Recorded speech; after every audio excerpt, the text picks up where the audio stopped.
Hello વિદ્યાર્થી મિત્રો, હું વિશાલ ક્યાડા મારી યુટ્યુબ ચેનલ વિકેશ ટીચિંગ ઝોનમાં આપ સૌનું હાર્દિક સ્વાગત કરું છું.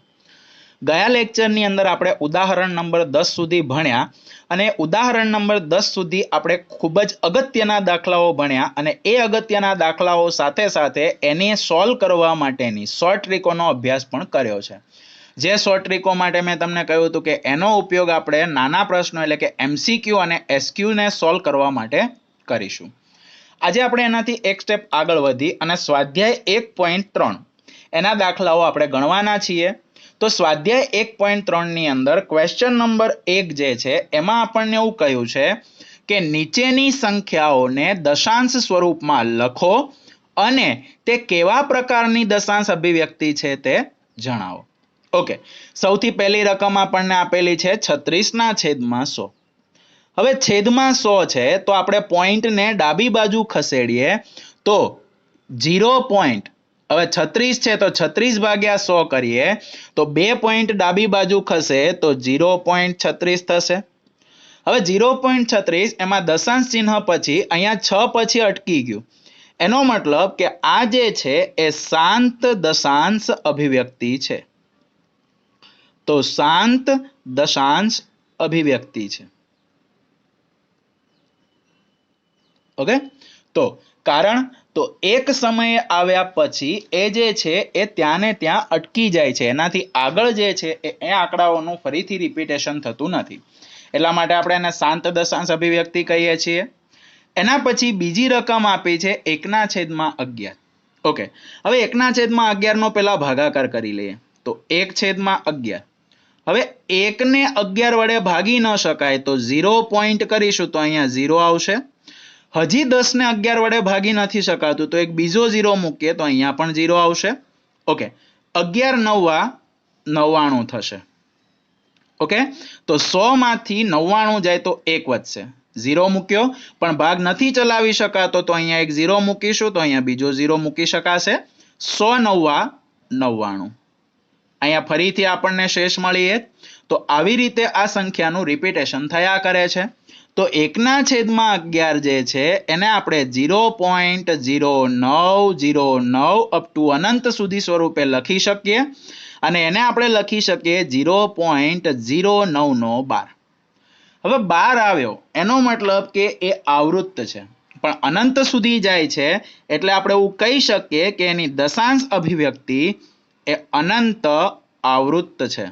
તો અહીં આપણે કહીએ કે અનંત આવૃત્ત દશાંશ અભિવ્યક્તિ ધરાવે છે.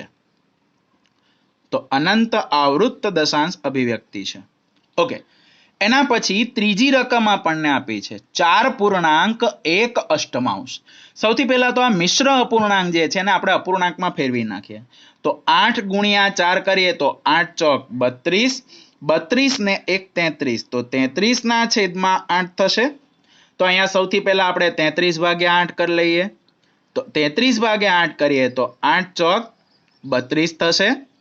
1 વધ્યો, અહીંયા 0 મૂકીએ તો અહીંયા પોઈન્ટ મુકાશે. 8 એકા 8, 10 માંથી 8 જશે તો 2 વધશે. 20 આયા, 8 દુ 16, 20 માંથી 16 જાય તો 4 વધશે. 0 મૂકીએ તો 40 થશે. 8 પંચા 40, શેષ વધી 0 અને જ્યારે શેષ 0 વધે ત્યારે એની દશાંશ અભિવ્યક્તિ શાંત હોય. તો આના બરાબર 4.125 મળે છે અને આ 4.125 આપણને દર્શાવે છે કે એની દશાંશ અભિવ્યક્તિ છે એ શાંત છે. તો આ શાંત દશાંશ અભિવ્યક્તિ ધરાવે છે. ઓકે, તો અહીંયા આપણને આની દશાંશ અભિવ્યક્તિ એ શાંત મળે છે. ચલો, એના પછી દાખલા નંબર 4.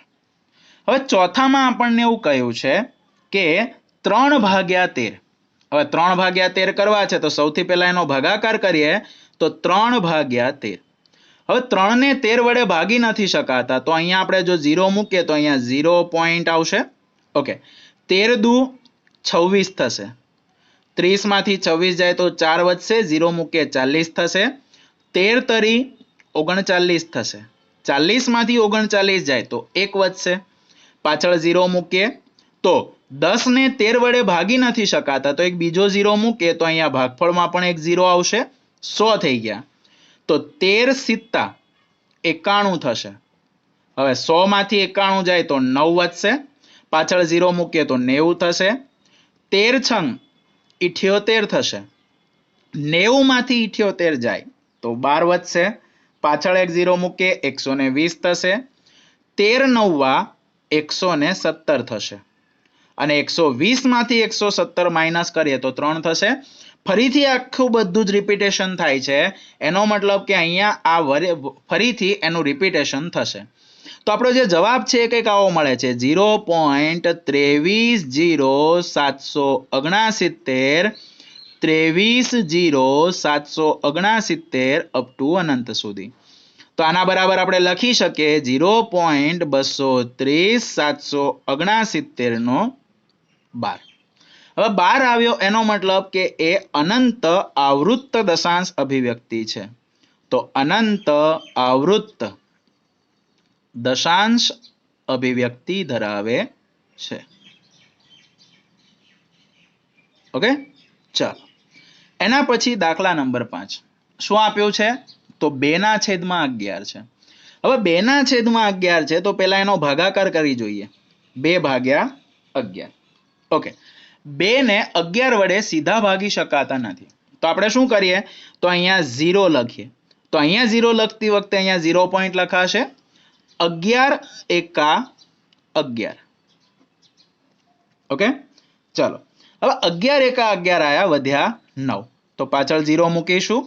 11 ઈઠા 88, વધ્યા કેટલા? 2. ફરીથી 0 મૂકો તો 11 એકા 11 આવશે, શેષ વધશે 9.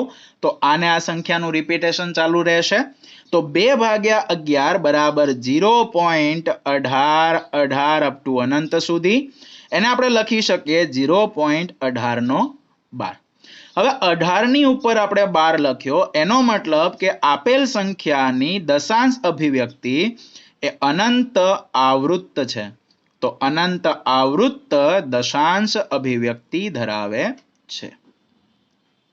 ઓકે, તો અહીંયા આપણે જાણી શક્યા કે ભાગાકાર કરશું એટલે આપણને ખબર પડશે કે એકને એક આંકડાનું રિપીટેશન થાય છે કે નહીં. જો એકને એક અંકનું રિપીટેશન થતું હોય તો આપણે એવું કહી શકીએ કે એ અનંત આવૃત્ત છે. પણ જો રિપીટેશન ન થતું હોય અને જુદા જુદા અંકો મળતા હોય તો અનંત અને અનાવૃત્ત છે. અને જો એક સ્ટેપ પછી અટકી જતું હોય તો એને આપણે શાંત દશાંશ અભિવ્યક્તિ કહીએ છીએ. ઓકે, એના પછી છઠ્ઠી રકમ છે, એમાં આપણને કીધું છે કે 329/400. હવે 329/400 કરવા છે તો એની અંદર આપણે શું કરશું? તો આપણે ખાલી 329/4 કરીએ, કેમ કે 400 ને 4 ગુણ્યા 100 લખી શકાશે. તો આનો જે જવાબ આવે એને આપણે 100 વડે ભાગી શકીએ છીએ. તો અહીંયા આપણે લખીએ કે 32 છે, બરાબર? તો 32 છે તો 8 ચોક 32 થશે, શેષ વધશે 0, ઉપરથી ઉતાર્યા 9, 4 દુ 8 થશે, 1 વધ્યો. અહીંયા 0 મૂકવો છે તો અહીંયા પોઈન્ટ મૂકવો પડશે. ફરીથી 4 દુ 8, 2 વધ્યા 0, 4 પંચા 20, શેષ વધી 0 0. તો એનો મતલબ કે 329/400 એમાં 329/4 કરીએ તો અહીંયા એક સ્ટેપ વધારે લખું છું, 329/4 ગુણ્યા 100. તો 329/100 કર્યા તો આપણને મળ્યા 82.25 અને એના ભાગે આપણે 100 કરવાના છે. તો 100 છે એટલે પોઈન્ટને આપણે ડાબી બાજુ ખસેડીશું, તો 0.8225.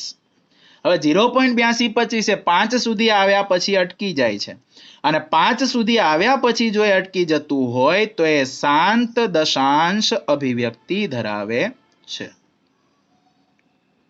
ઓકે, તો આવી રીતે આપણે ભાગાકાર કરીને એની દશાંશ અભિવ્યક્તિ કેવી છે એ આપણે નોંધી શકીએ છીએ. અને એ આપણે આ પ્રોસેસથી ભાગાકાર કર્યા પછી જો એક સમય પછી શેષ શૂન્ય થઈ જતી હોય તો એ શાંત દશાંશ હશે. પણ એક સમય પછી જો શેષ શૂન્ય ન થતી હોય અને શેષ ફરીને રિપીટ થતી હોય તો એને અનંત આવૃત્ત કહે છે. અને જો શેષ વારંવાર બદલાતી હોય તો આપણે એને અનંત અનાવૃત્ત કહીએ છીએ. ઓકે, એના પછી પ્રશ્ન નંબર 2 માં તમને એવું કહ્યું છે કે તમે જાણો છો કે 1/7 બરાબર 0.142857 નો 12 છે. શું તમે ખરેખર ભાગાકારની લાંબી પ્રક્રિયા કર્યા વગર 2/7, 3/7, 4/7, 5/7 અને 6/7 ની દશાંશ અભિવ્યક્તિ શું છે તેનું અનુમાન કરી શકશો?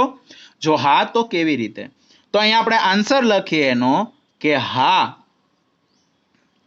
અનુમાન કરી શકાય. અનુમાન કરી શકાય. હવે અનુમાન કેવી રીતે કરવું? તો સૌથી પહેલા આપણે લખીએ 2/7. હવે 2/7 ને આપણે 2 ગુણ્યા 1/7 લખી શકીએ છીએ.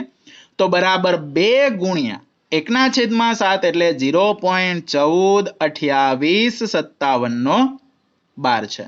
બરાબર.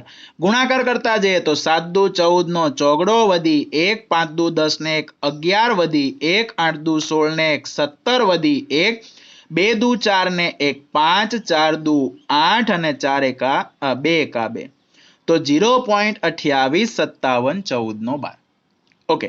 સેમ એ જ રીતે આપણે 3/7 લખીએ તો 3/7 બરાબર 3 કૌંસમાં 1/7.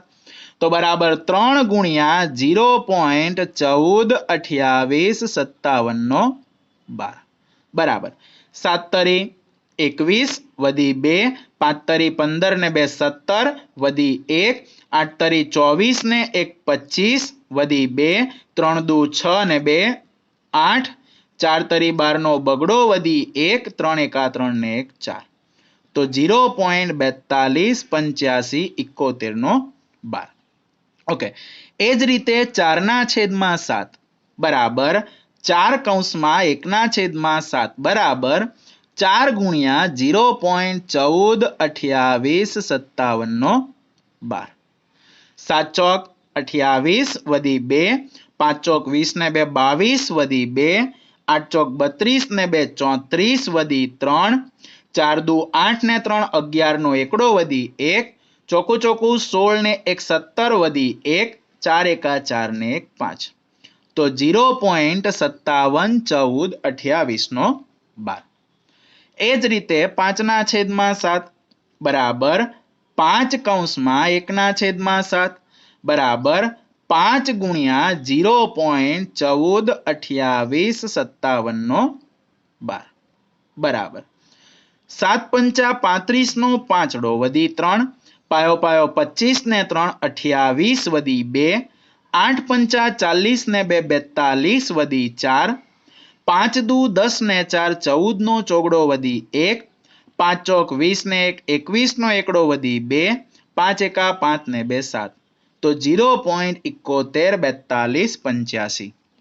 સેમ એ જ રીતે 6/7 બરાબર 6 કૌંસમાં 1/7 બરાબર 6 ગુણ્યા 0.142857 બરાબર 7 છંગ 42 વધી 4, 6 પંચા 30 ને 4 34 વધી 3, 8 છંગ 48 ને 3 51 વધી 5, 6 દુ 12, 12 ને 5 17 નો સાતડો વધી 1, 6 ચોક 24 ને 1 25 વધી 2, 6 એકા 6 ને 2 8. તો 0.857142. તો આવી રીતે આપણે જો એક રકમ આપેલી હોય, એક વસ્તુ આપેલી હોય તો ભાગાકારની લાંબી પ્રક્રિયા કર્યા વગર પણ આપણે એનું મૂલ્ય શોધી શકીએ છીએ. ઓકે. એના પછી દાખલા નંબર 3. હવે દાખલા નંબર 3 જે છે એની અંદર આપણને એવું કહ્યું છે કે પી પૂર્ણાંક હોય, ક્યુ શૂન્યેતર પૂર્ણાંક હોય તેવા પી છેદમાં ક્યુ સ્વરૂપમાં નીચેની સંખ્યાઓને દર્શાવો. તો આપણે એ સંખ્યાઓને દર્શાવવાની છે. તો અહીંયા પહેલું છે 0.6 તો 0.6 આપેલું છે તો આપણે એક ધારણા કરી લઈએ કે ધારો કે x બરાબર 0.6 હવે જે આંકડા ઉપર 12 આપેલો છે એ વારંવાર રિપીટેશન થાય છે તો x બરાબર 0.6666 અપ ટુ અનંત સુધી.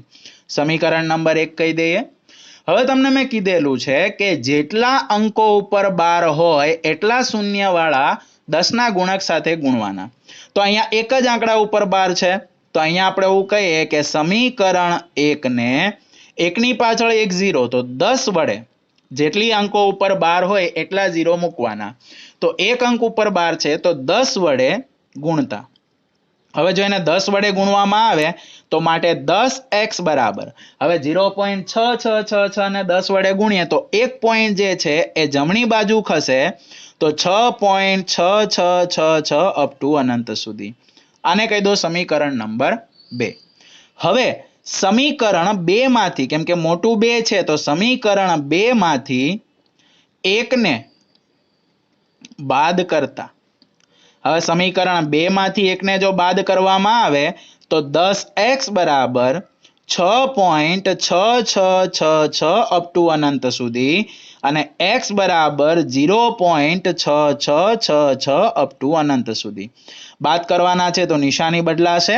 10x માંથી x જાય તો 9x વધશે બરાબર. 6 માંથી 6 જાય 0, 6 માંથી 6 જાય મતલબ આ પોઈન્ટ પછીના અંકોમાં 0 થઈ જશે અને 6 માંથી 0 જાય 6 વધશે. 9 ગુણાકારમાં છે, સામે જાય તો ભાગાકારમાં જતા રહેશે તો 6 ભાગ્યા 9, 3 દુ 6, 3 તરી 9. તો માટે x બરાબર આપણને મળે છે 2/3. ઓકે. હવે આના માટેના સ્વ ટ્રીકની ગણતરી જે છે તમારે સ્વપ્રયત્ને ગણવાનું છે, જે ગયા લેક્ચરની અંદર તમને શીખવાડેલી છે. એટલે હવે એ તમે સ્વપ્રયત્ને ગણીને તમે જોઈ લેજો કે તમને આ પદ્ધતિની અંદર ખબર પડી ગઈ છે કે પછી હજુ તમારે મહેનતની જરૂર છે. ચલો એના પછી દાખલા નંબર 2. હવે દાખલા નંબર 2 ની અંદર તમને આપ્યું છે કે 0.47 તો એનો જવાબ આપણે લખીએ કે ધારો કે x બરાબર 0.4, 7 ની ઉપર 12 છે એટલે 7 નો 12 થશે. તો માટે x બરાબર 0.4777 અનંત સુધી. સમીકરણ નંબર 1. કેટલા અંકો ઉપર 12 છે તો એક જ અંક ઉપર 12 છે તો 10 વડે ગુણવાના. તો સમીકરણ 1 ને 10 વડે ગુણતા. હવે સમીકરણ 1 ને જો 10 વડે ગુણવામાં આવે તો માટે 10x બરાબર એક પોઈન્ટ આપણે જે છે એ જમણી બાજુ ખસીશું તો 4.777 અપ ટુ અનંત સુધી. સમીકરણ નંબર 2. ઓકે. હવે અહીંયા સમીકરણ 2 માંથી સમીકરણ 1 ને બાદ કરીએ તો સમીકરણ 2 માંથી 1 બાદ કરતા. હવે સમીકરણ 2 માંથી 1 બાદ કરીએ તો 10x બરાબર 4.7777 અનંત સુધી અને 1 માં છે x બરાબર 0.477 અનંત સુધી. બાદબાકી કરવાની છે તો નિશાની બદલાશે એટલે માઇનસ આવશે. 10x માંથી x જાય તો 9x બરાબર 7 માંથી 7 જાય 0, 7 માંથી 7 જાય 0, 7 માંથી 7 જાય 0, 7 માંથી 4 જાય 3 અને 4 માંથી 0 જાય તો 4. તો માટે આ x 9 ગુણાકારમાં છે, સામે જાય તો ભાગાકારમાં જાય તો 4.3 ભાગ્યા 9 થશે. માટે x બરાબર આ પોઈન્ટને દૂર કરીએ તો છેદમાં 1 0 આવે તો 43/90. તો x ની કિંમત આપણને મળે છે 43/90. ઓકે. તો આવી રીતે આપણે આ દાખલાઓ જે છે ગણવાના છે અને ખૂબ જ સરળ દાખલાઓ છે. જો તમે એની પ્રેક્ટિસ કરશો તો ખૂબ જ સરળતાથી તમે આ દાખલાઓને ગણી શકશો. કોઈ પણ પ્રકારના હિચકિચાટ વગર તમે આ દાખલાઓ ગણશો તો તમે આ દાખલાઓની અંદર એટલા પાવરફુલ થશો કે તમારા પેપરની અંદર તમારા 2 કે 3 માર્ક્સ જે પણ આ દાખલાના મળે છે એ કોઈ લઈ જઈ શકશે નહીં. પણ જો સરળતાથી ગણવા હોય તો આ પદ્ધતિઓને અમલ કરવાનો છે. એના પછી દાખલા નંબર 3. શું કીધું છે? 0.001 નો 12 છે, એને આપણે p છેદમાં q સ્વરૂપમાં ફેરવવાના છે. તો આપણે ધારણા કરી લઈએ કે ધારો કે x બરાબર 0.001 નો 12. હવે x બરાબર 0.001 નો 12 હોય તો આ 3 આંકડા રિપીટેશન થાય છે તો 0.001 001 અપ ટુ અનંત સુધી. આને કહી દો સમીકરણ નંબર 1. હવે કેટલા અંકો ઉપર 12 છે તો 3 અંકો ઉપર 12 છે. હવે 3 અંકો ઉપર 12 હોય તો એને આપણે 3 શૂન્ય વાળી સંખ્યા વડે ગુણવાના. તો સમીકરણ 1 ને 1 ની પાછળ 3 શૂન્ય એટલે 1000 થાય તો 1000 વડે ગુણતા.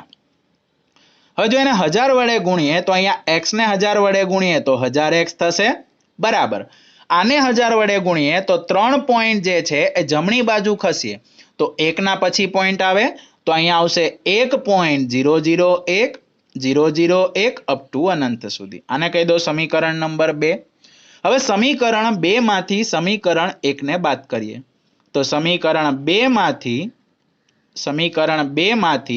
1 બાદ કરતા હવે સમીકરણ 2 માંથી જો 1 ને બાદ કરવામાં આવે તો માટે 1000x બરાબર 1.001001 અપ ટુ અનંત સુધી અને x બરાબર 0.001001 અનંત સુધી. બાદબાકી કરવાની છે એટલે નિશાની માઇનસ થશે. 1000 માંથી 1 જાય તો 999x વધે બરાબર. 1 માંથી 1 જાય તો 0, આ બધા તો 0 થશે, 1 માંથી 1 જાય 0. પણ અહીંયા પોઈન્ટની આગળ 1 માંથી 0 જાય તો 1 વધશે. 999 ગુણાકારમાં છે, સામે જાય તો ભાગાકારમાં જશે તો x બરાબર 1/999. તો આ જે છે એનું p છેદમાં q સ્વરૂપ મળે છે. Okay, complete. આશા રાખું છું કે આ દાખલાઓની અંદર તમને ખબર પડી હશે અને આ દાખલાઓ જે છે તમને 9માં જેટલા ઉપયોગી છે એઝ વેલ એઝ 10માં પણ એ ઉપયોગી થવાના છે, એટલે ખાસ કરીને તમે એને ધ્યાનથી શીખી લેજો. ઓકે, એના પછી પ્રશ્ન નંબર 4 શું કહે છે તો કે 0.9999 અપ ટુ અનંત સુધીને p છેદમાં q સ્વરૂપમાં દર્શાવો. ચલો, સૌથી પહેલા તો આપણે એને દર્શાવવા છે તો આપણે એક ધારણા કરી લઈએ કે ધારો કે x બરાબર 0.9999 અપ ટુ અનંત સુધી. હવે એક જ આંકડો વારંવાર રિપીટેશન થાય છે તો જો એક જ આંકડો વારંવાર રિપીટેશન થતો હોય તો સમીકરણ 1 ને એક આંકડો રિપીટેશન થાય છે એટલે 10, તો 10 વડે ગુણતા. હવે જો એને 10 વડે ગુણીએ તો 10x બરાબર 10 વડે ગુણીએ તો 1 પોઈન્ટ જે છે જમણી બાજુ જાય તો 9.9999 અનંત સુધી. આને કહી દો સમીકરણ નંબર 2. હવે સમીકરણ 2 માંથી 1 બાદ કરતા. હવે જો સમીકરણ 2 માંથી 1 બાદ કરવામાં આવે તો 10x બરાબર 9.9999 અનંત સુધી અને x બરાબર 0.9999 અનંત સુધી. બાદબાકી કરવાની છે તો અહીંયા પ્લસ છે ત્યાં માઇનસ આવશે. 10x માંથી 1 જાય તો 9 વધે તો 9x બરાબર 9 માંથી 9 જાય 0, 9 માંથી 9 જાય 0, 9 માંથી 9 જાય 0, 9 માંથી 9 જાય 0, પણ 9 માંથી 0 જાય તો 9 વધશે. 9 ગુણાકારમાં છે, સામે જાય તો ભાગાકારમાં જાય તો x બરાબર 9/9 અને 9/9 બરાબર આપણને 1 મળશે. તો શું તમને તમારા જવાબથી આશ્ચર્ય થાય છે? તો હા, સ્વાભાવિક છે, થાય જ. કેમ? તો અત્યાર સુધી આપણે જે પણ 0.3333 નું શોધ્યું, 0.666 નું શોધ્યું તો જવાબ આપણને 1 નહોતો મળતો. પણ જ્યારે આપણે 0.9999 અપ ટુ અનંત સુધીનું p છેદમાં q સ્વરૂપ આપણે શોધ્યું ત્યારે આપણને એ જવાબમાં 1 મળે છે. અને એ સ્વાભાવિક પણ છે, કારણ કે 0.999999 ની અંદર તમે માત્ર એક જ પોઈન્ટ વધારો તો એનો જવાબ 1 થઈ જશે. એટલે 0.9999 ને એપ્રોક્સિમેટલી આપણે 1 કહી શકીએ છીએ. એટલે આશ્ચર્ય થાય છે કે 0.9999 ને આપણે 1 જવાબ કેમ આવ્યો, પણ એ હકીકત છે અને આવી શકે છે. ઓકે, ચાલો એના પછીનો પ્રશ્ન છે ક્વેશ્ચન નંબર 5. 1/17 ની દશાંશ અભિવ્યક્તિમાં પુનરાવર્તિત અંકોની સંખ્યા વધુમાં વધુ કેટલી હશે? ઓકે, હવે એ તો સાહેબ આપણે કેવી રીતે કહી શકીએ વધુમાં વધુ કેટલી હશે? પણ જ્યારે પણ છેદમાં કોઈ પણ અવિભાજ્ય સંખ્યા આવેલી હોય, એ અવિભાજ્ય સંખ્યા માટે આપણે કહી શકીએ કે એના દશાંશ અભિવ્યક્તિમાં પુનરાવર્તિત અંકોની સંખ્યા વધુમાં વધુ કેટલી હોય. તો અહીંયા આપણે લખીએ કે 1/17 ની દશાંશ અભિવ્યક્તિમાં પુનરાવર્તિત અંકોની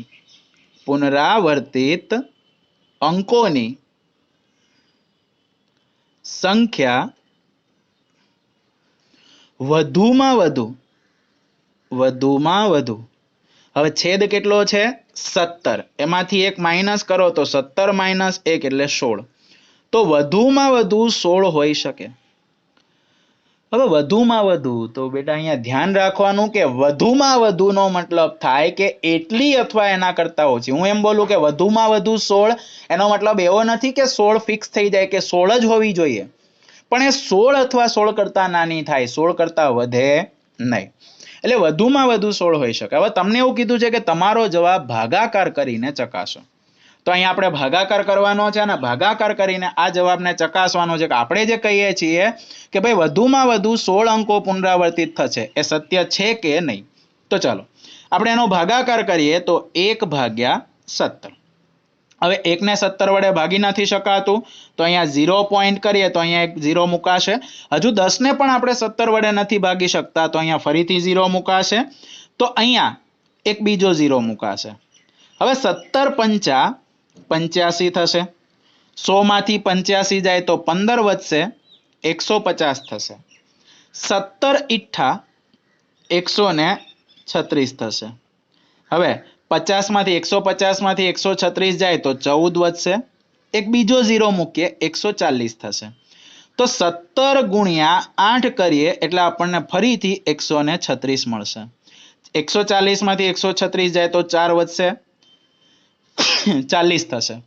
17 દુ 34 થશે. 40 માંથી 34 જાય તો 6 વધશે, 60 થશે. 17 તરી 51 થશે. 60 માંથી 51 જાય તો 9 વધશે, 90 થયા. 17 પંચા 85 થશે. 90 માંથી 85 જાય તો 5 વધશે, 50 થશે.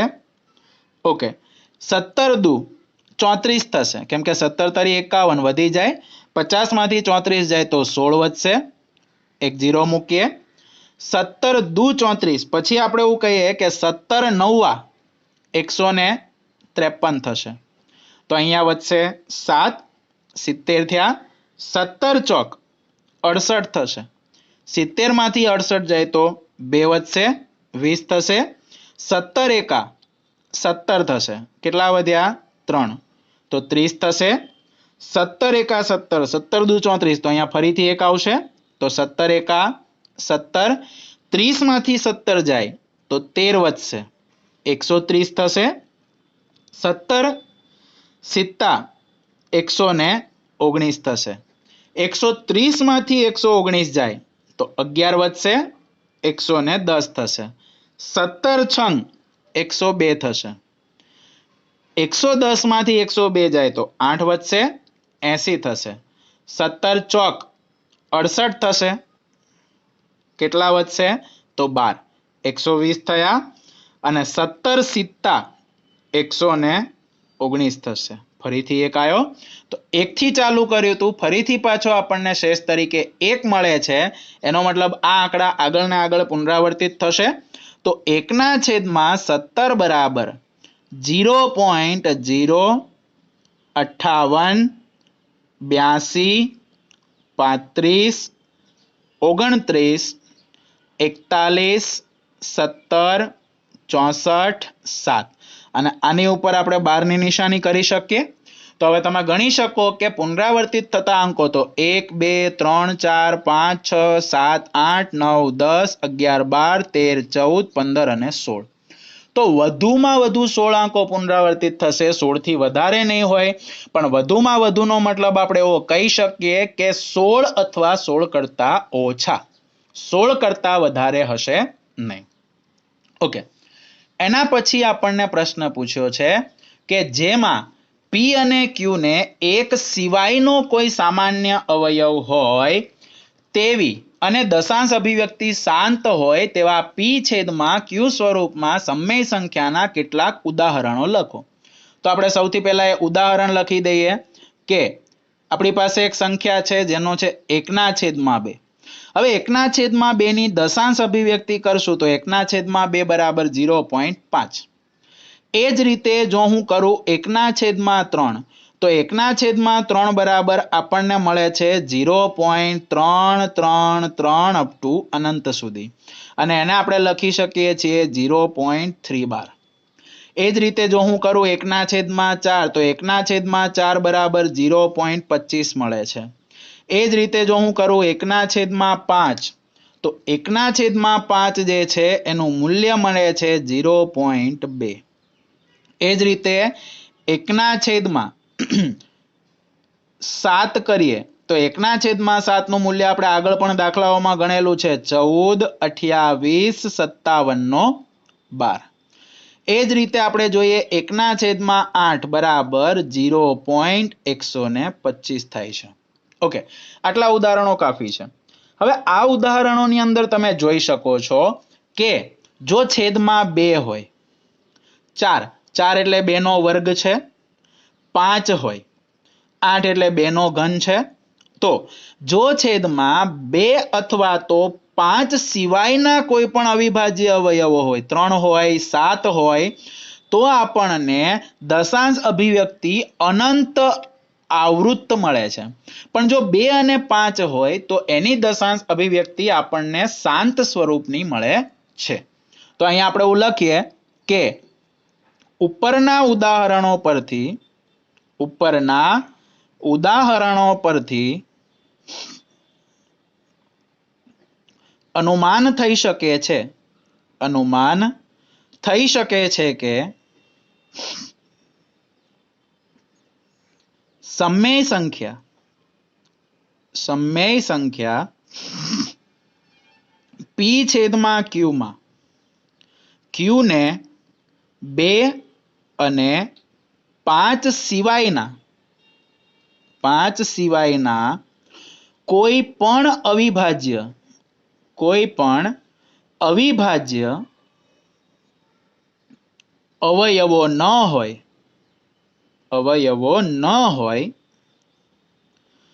તો અને તો જ p છેદમાં q ની દશાંશ અભિવ્યક્તિ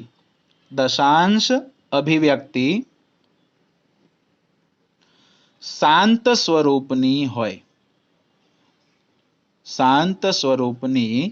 હોય.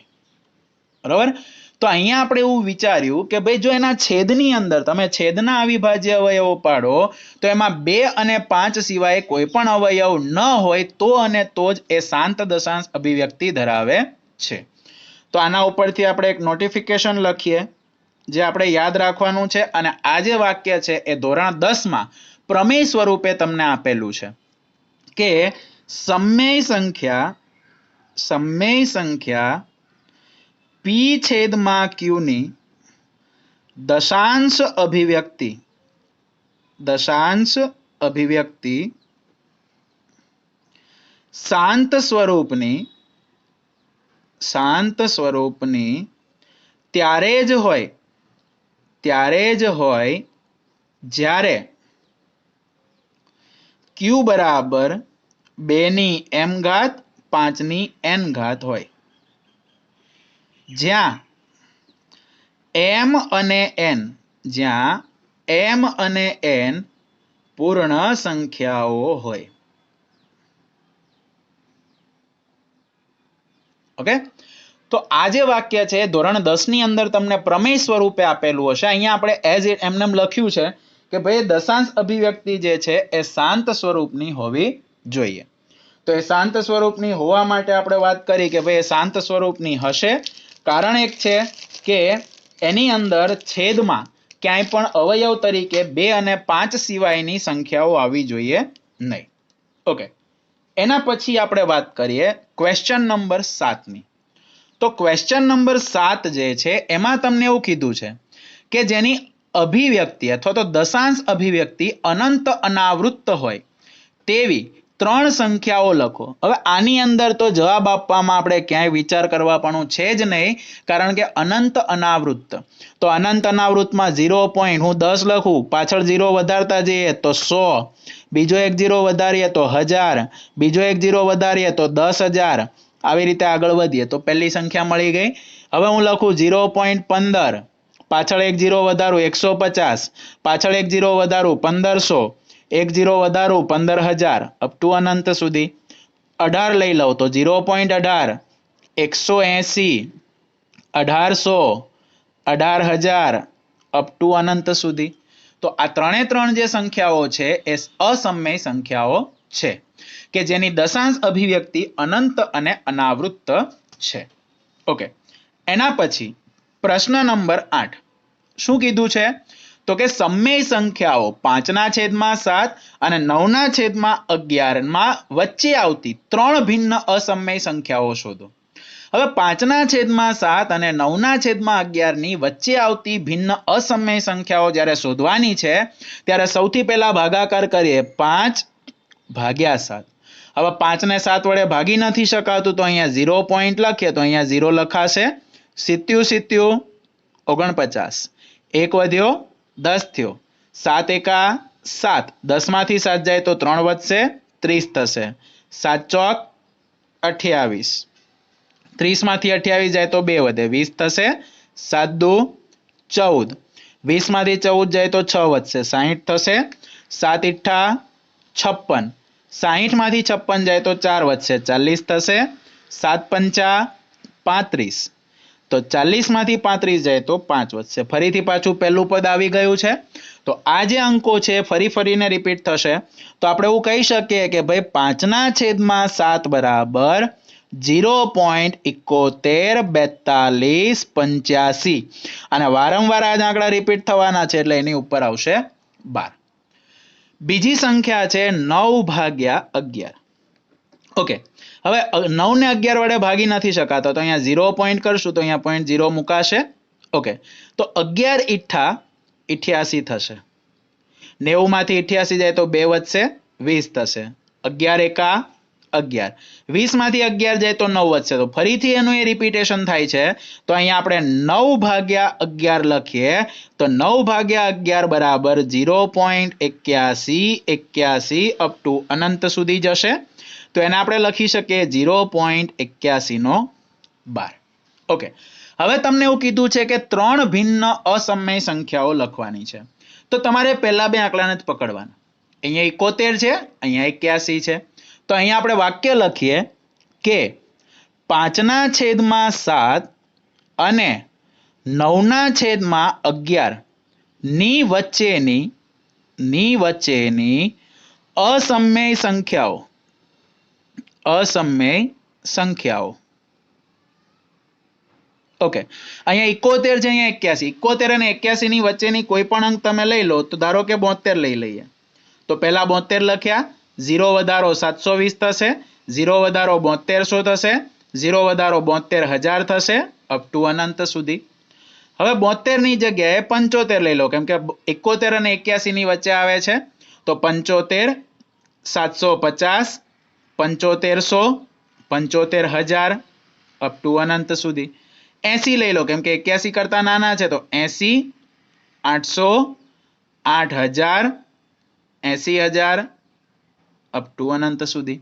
પણ આ જ્યારે તમને અસમય સંખ્યા લખવાનું કે ત્યારે જ તમે લખી શકશો. સમય સંખ્યાનું દશાંશ નિરૂપણ ભાગાકાર કરીને શોધવું પડે છે. ઓકે, એના પછી પ્રશ્ન નંબર 9 શું કહે છે કે નીચેની સંખ્યાઓનું સમય અને અસમય સંખ્યાઓમાં વર્ગીકરણ કરો. ઓકે, હવે સંખ્યા સમય છે કે અસમય છે એ આપણે વર્ગીકરણ કરવાનું છે. તો વર્ગમૂળમાં 23. ઓકે, હવે વર્ગમૂળમાં 23 એની અંદર 23 જે છે એ અવિભાજ્ય સંખ્યા છે અને અવિભાજ્ય સંખ્યાનું વર્ગમૂળ જે છે એ વર્ગમૂળ નીકળે નહીં અને વર્ગમૂળ ન નીકળે એટલે આ જે છે એનું દશાંશ નિરૂપણ અનંત અનાવૃત્ત હશે અને જે અનંત અનાવૃત્ત દશાંશ નિરૂપણ ધરાવે છે તેને અસમય સંખ્યા કહેવામાં આવે છે. તો આ જે સંખ્યા છે એ અસમય સંખ્યા છે. ઓકે, વર્ગમૂળમાં 225. હવે 225 નું વર્ગમૂળ થશે 15. હવે 15 જે છે એ 15 નું દશાંશ નિરૂપણ શાંત છે અને જે શાંત દશાંશ નિરૂપણ ધરાવે છે તેને સમય સંખ્યા કહેવામાં આવે છે. તો આ સમય સંખ્યા છે. એના પછી 0.3796 6 અટકી જાય છે તો આનું દશાંશ નિરૂપણ જે છે એ શાંત છે અને શાંત દશાંશ નિરૂપણ ધરાવતી સંખ્યાને સમમેય સંખ્યા કહેવામાં આવે છે. ઓકે, 7.478 478 અપ ટુ અનંત સુધી. તો અહીંયા જો આને આપણે બીજા સ્વરૂપમાં લખીએ તો 7.478 નો 12 થશે. હવે 12 આવ્યો એનો મતલબ કે એ અનંત આવૃત્ત હોય અને જે અનંત આવૃત્ત હોય એ હંમેશા સમમેય સંખ્યા હોય. બરાબર, તો આ સમમેય સંખ્યા છે. એના પછી 1.10 100 1000 10,000 આવી રીતે વધે છે તો એક એક 0 વધતો જાય છે એનો મતલબ કે અનંત અનાવૃત્ત છે. તો અનંત અનાવૃત્ત દશાંશ અભિવ્યક્તિ ધરાવે છે અને જે અનંત અનાવૃત્ત દશાંશ અભિવ્યક્તિ ધરાવે એને અસમમેય સંખ્યા કહેવામાં આવે છે. તો આ અસમમેય સંખ્યા છે. આશા રાખું છું કે આજના લેક્ચરની અંદર જેટલી વસ્તુઓ ચાલી છે તમને ખબર પડી ગઈ છે અને એને તમે વધારે ને વધારે પ્રેક્ટિસ કરીને એને વધારે દ્રઢ બનાવી શકો છો. તો એને વધારે દ્રઢ બનાવીને આપણે આ ચેપ્ટરને ક્લિયર કરવાનો પ્રયત્ન કરવાનો છે. એટલે જેમ બને એમ વધારે પ્રેક્ટિસ કરીને તમે આને ક્લિયર કરવાનો પ્રયત્ન કરશો એવી જ આશા સાથે આજનો લેક્ચર આપણે અહીંયા પૂર્ણ કરીએ છીએ. અને ખાસ ધ્યાન રાખો કે પરિશ્રમ એ જ પારસમણી છે. તમે જેટલી મહેનત વધારે કરશો એટલું ગણિત તમને સહેલું લાગશે. જેટલી વધારે મહેનત કરશો એટલું વધારે ગણિત સહેલું લાગશે. જ્યાં હશે, જ્યાં શોર્ટ ટ્રીક હશે ત્યાં શોર્ટ ટ્રીક આપવાનો પ્રયત્ન પણ કરીશ, પણ બાકી બધું જે છે એ આપણે તૈયાર કરવાની જવાબદારી આપણી છે. એટલે ખાસ કરીને તમે તૈયાર કરશો. આ જ આશા સાથે આજનો લેક્ચર આપણે પૂર્ણ કરીએ છીએ. ધન્યવાદ. જય હિન્દ, જય ભારત.